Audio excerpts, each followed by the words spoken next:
నమస్తే. ఆంధ్రాలోనే కాదు, ఇండియాలోనే కాదు, వరల్డ్లోనే ఎత్తైన శివలింగం ఈ గుడిలో ఉంది.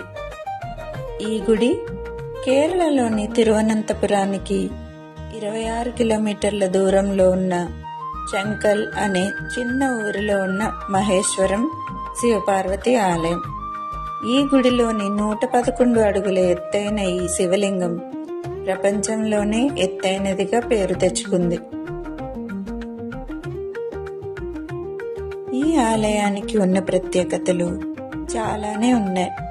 మహాశివుని 12 జ్యోతిర్లింగాలు మనం ఈ ఆలయంలో దర్శించుకోవచ్చు. మహాగణపతి యొక్క 32 రూపాలు ఒకే చోట ఉన్న అత్యద్భుతమైన ఆలయం ఇది. ఈ క్షేత్రానికి 5000 సంవత్సరాల చరిత్ర ఉందని చెప్తుంటారు. ఈ క్షేత్రాన్ని దక్షిణ కైలాసం అని కూడా పిలుస్తారు. శివపార్వతులు ప్రధాన దేవతలుగా కొలువై ఉన్న ఈ ఆలయంలో గణపతి, సుబ్రహ్మణ్య స్వామి, నవగ్రహాలు, నాగదేవతలకు కూడా ఉప ఆలయాలు ఉన్నాయి. స్వామి మహేశ్వరానంద సరస్వతి స్వామీజీ అనే ఒక సన్యాసి ఆధ్వర్యంలోని ఒక ట్రస్ట్ ఈ ఆలయాన్ని సంరక్షిస్తుంది. శివరాత్రి ఇక్కడ ముఖ్యమైన పండుగ. కృష్ణన్ కుట్టి అని పిలువబడే స్వామి మహేశ్వరానంద సరస్వతి 3 సంవత్సరాల వయసు నుండి ఇంటి లోపల మూలలో ధ్యానం చేస్తూ ఉండేవారట. అలా ఆయన ధ్యానం చేసే మూలలో ఒక పుట్టుకు వచ్చిందట. దానిని తవ్వేసే కొద్దీ అది పెద్దదవుతూ ఉండేదట. ఒకరోజు దాని నుండి ఒక పెద్ద పాము బయటకు వచ్చిందట. ఆ తరువాత పుట్టలో నుండి శివపార్వతుల విగ్రహం బయటపడిందట. అలా స్వయంభూగా శివపార్వతులు వెలసినదే ఈ ఆలయం. 1986లో ఈ ఆలయాన్ని స్వామి మహేశ్వరానంద సరస్వతి పునర్నిర్మించారట.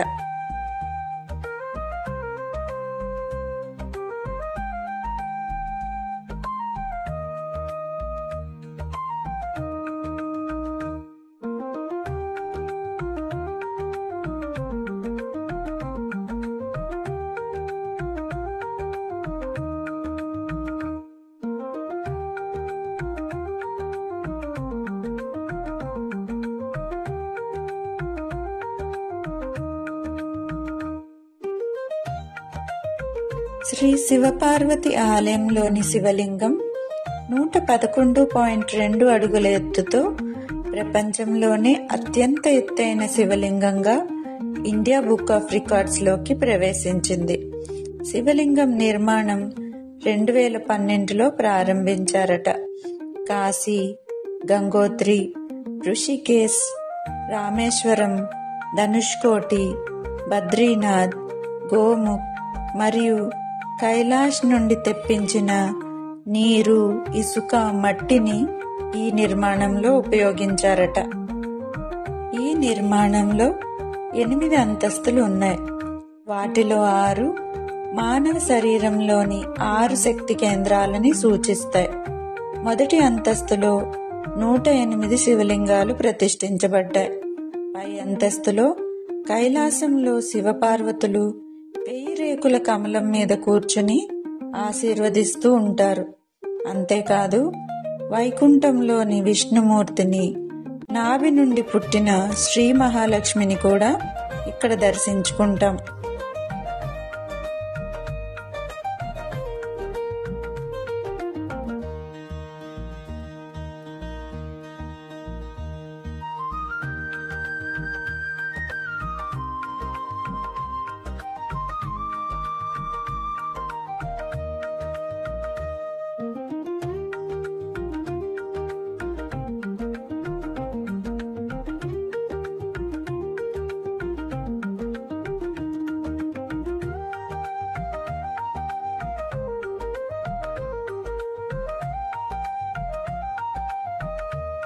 ఈ శివలింగంలోనికి ప్రవేశించడానికి 150 రూపాయలు పెట్టి టికెట్ తీసుకోవాలి.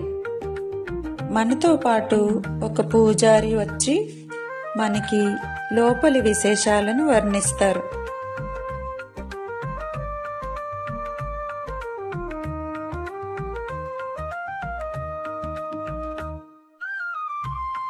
ఈ ఆలయంలోని ఇంకొక ప్రత్యేకత 32 రూపాలలో ఉన్న వినాయకుడు. ఆ వినాయకుడి రూపాలను చూడడానికి 2 కళ్ళు సరిపోవు.